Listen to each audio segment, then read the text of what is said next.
Mixed by Sahil Raja.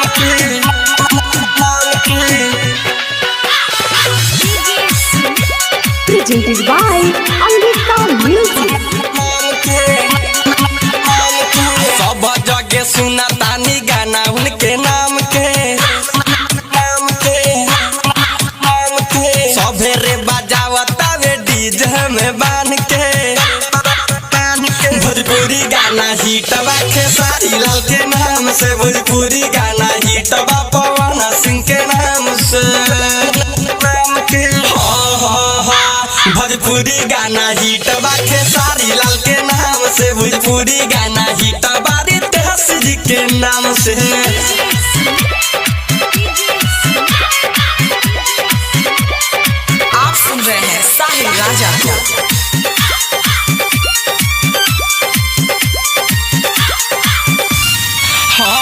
Khesari भैया के लोग अब करेला हो पूजा गरीबी में जब रहले तब केहू ना बनल दूजा पवन भैया के लोग अब करेला हो पूजा जब हिट नहीं रहलन तब केहू ना बनल दूजा आगे पीछे घूमे लोग भीड़ हो जाला जाम से आगे पीछे घूमे लोग भीड़ हो जाला जाम से भोजपुरी गाना है भोजपुरी गाना हिटबा भिखारी जी के नाम से भोजपुरी गाना हिटबा वे कोलुआ के नाम से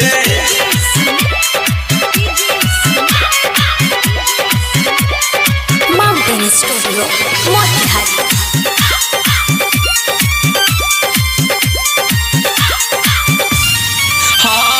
जहे देख तहे लोग सुने इनकर गाना लइका जवान साहिल राजा बा दीवाना जहे देख तहे सब सुने इनकर गाना लइका जवान सचिन हो बा दीवाना डांस दहिया गाना लिखत बावे सुबह शाम से डांस दहिया गाना लिखत बावे सुबह शाम से भोजपुरी गाना भोजपुरी गाना हिटबा निरहुआ के नाम से भोजपुरिया गाना हिटबा गुंजान सिंह के नाम से और केहू के नाम ना धराइलो के तो सौरी। Mountain Studio.